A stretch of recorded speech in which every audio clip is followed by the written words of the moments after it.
Christmas? Bumba! I'd rather sit in a math class all day than laze around on Christmas Day, singing along with some sick Santa and dealing with this holiday nonsense," proclaimed 10-year-old Clara as she stormed into her room, her face scrunched up with frustration and irritation. Everyone loved Christmas, except her. But why? Clara had hated Christmas for as long as she could remember. Sure, her friends thought her reasons were flimsy and ridiculous, but to her, they were as solid as Grandma's fruitcake. She could still recall those incidents that made her despise the holiday, as though they had happened yesterday.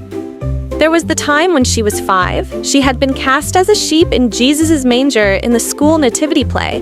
Determined to stand out, she had ad-libbed a solo, belting out "Ba Ba Black Sheep" in the middle of Silent Night.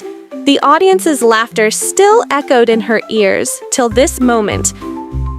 Then, on one Christmas, her dad had decided to deep fry a turkey for the first time. The turkey launched out of the fryer like a rocket and landed in the neighbor's yard, setting off their car alarm. The family spent the evening apologizing instead of feasting. What about the Christmas of the year she became 7? Her grandma knitted her a sweater that was so creative it looked like Rudolph had sneezed glitter and buttons all over it. Wearing it to school was a disaster. Kids laughed so hard someone fell into the punch bowl. Again, one year, Clara had begged Santa for a skateboard. What did she get? A purple pogo stick. The pogo stick threw her into a rose bush on the first jump. And who could forget last year's debacle? Clara had decided to help in the kitchen, mistaking salt for sugar in the Christmas cookies. The family's synchronized spit take was the highlight of the evening. To Clara, Christmas wasn't magical. It was a series of catastrophes wrapped in tinsel and a minefield of potential embarrassments, each more explosive than the last. No wonder she preferred the predictable safety of multiplication tables over mistletoe and merriment. But her family didn't even make it any easier. They were obsessed.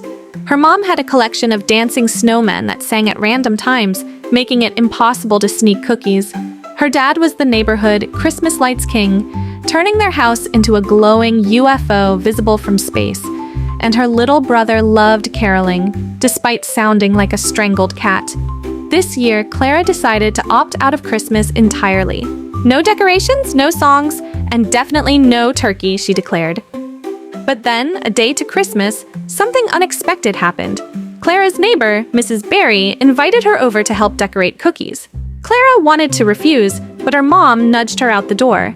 As they iced gingerbread men, Mrs. Barry told her stories about her late husband and how they'd always baked cookies together.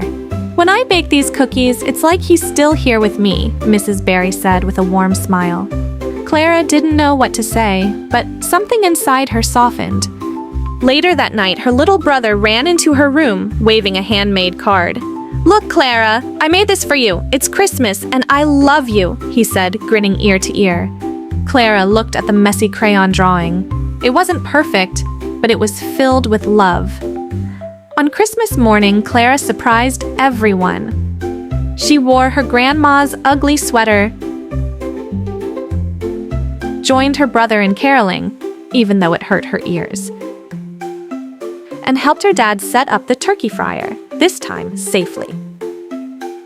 As they all gathered around the dinner table, laughing and sharing stories, Clara realized something. Christmas wasn't about perfection. It was about creating memories. Messy, silly, unforgettable memories with the people you love. Clara raised her glass of sparkling cider and said, "I used to hate Christmas, but I get it now. Every moment we share makes a memory we'll keep forever, even if it's wearing an ugly sweater or chasing a flying turkey." And from that day, Clara embraced Christmas. Mishaps and all,